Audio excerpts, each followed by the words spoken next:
Penguin Random House Canada Audio presents Maman by Thúy, read for you by the author.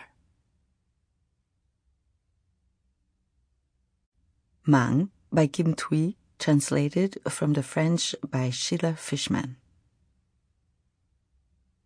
Maman and I don't look like one another. She's short, I am tall. Her complexion is dark, my skin is like a French doll's.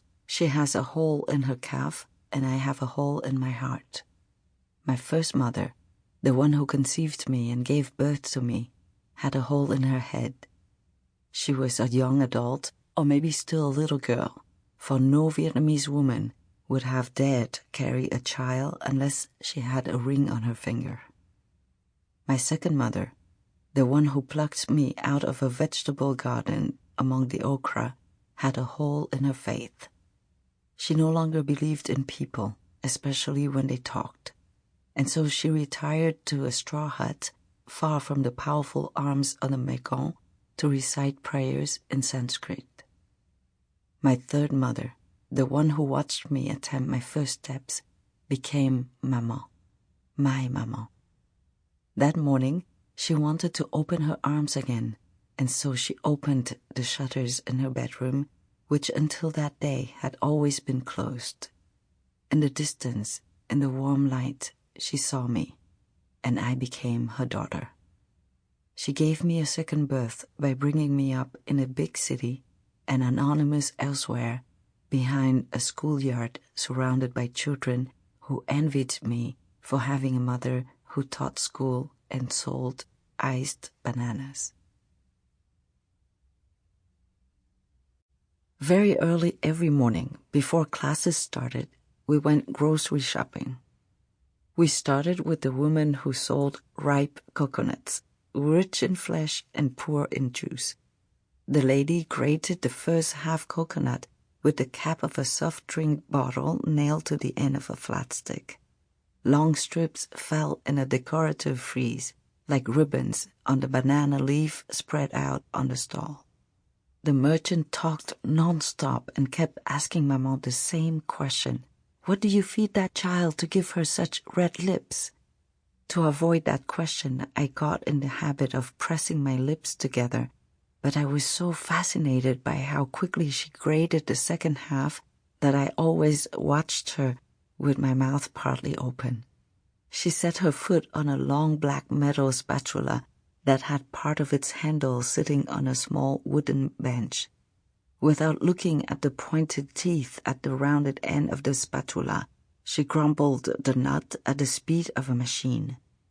The fall of the crumbs through the hole in the spatula must just resemble the flight of snowflakes in Santa Claus country, Maman always said, which was actually something her own mother would say. She spoke her mother's words to hear her voice again, and whenever she saw boys playing soccer with an empty tin can, she couldn't help but whisper "Long di" in her mother's voice. That was my first word of French, long di. In Vietnamese, long means tin can and di to go away. In French, the two sounds together create lundi in the ear of a Vietnamese woman. Following her own mother's example, she taught me the French word by asking me to point to the tin can, then kick it, saying lundi for lundi. So that second day of the week is the most beautiful of all for Maman because her mother died before teaching her how to pronounce the other days. Only lundi was associated with a clear, unforgettable image. The other 6 days were absent from any reference, therefore all alike. That's why my mother often confused mardi with jeudi and sometimes reversed samedi and mercredi. Before her mother died, though, she had had time to learn how to extract the milk from a coconut by squeezing chunks of crumbled flesh saturated with hot water.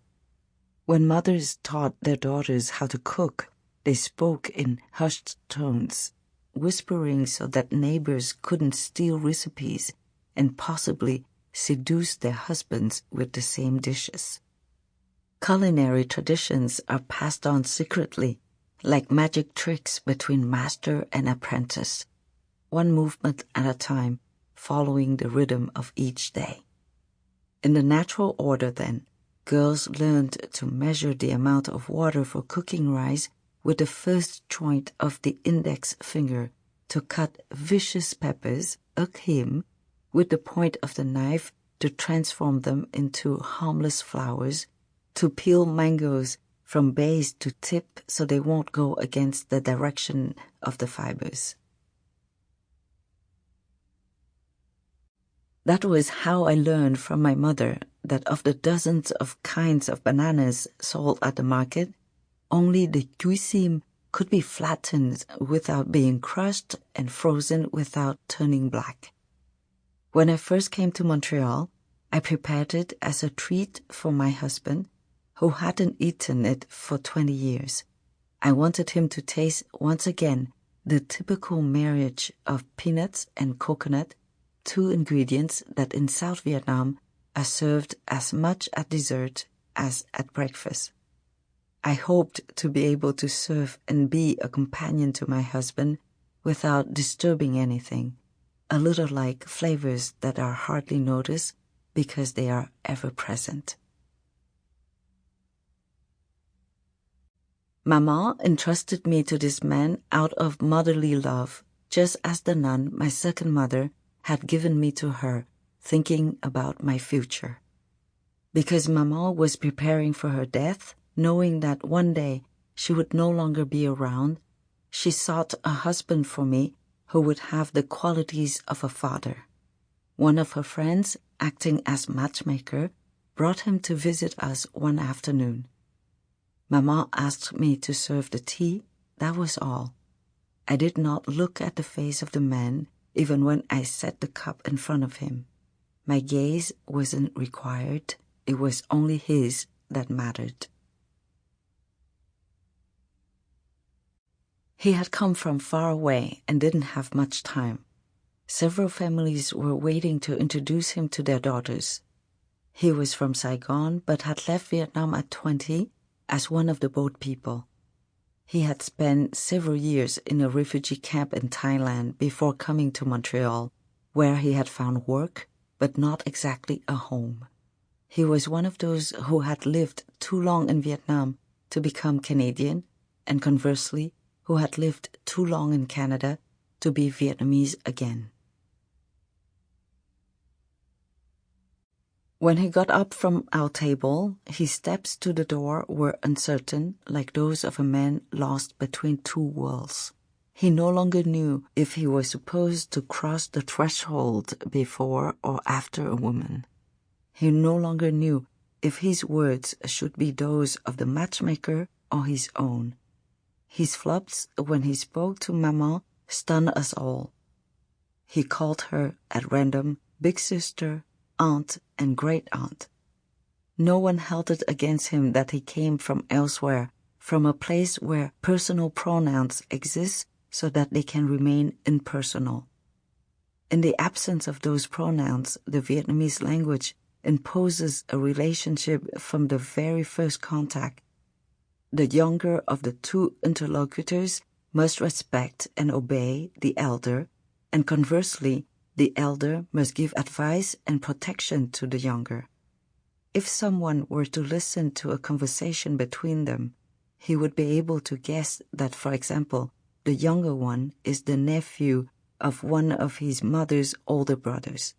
Similarly, if the conversation were taking place between two people with no family ties, it would be possible as well to determine whether the elder is younger than the parents of the other.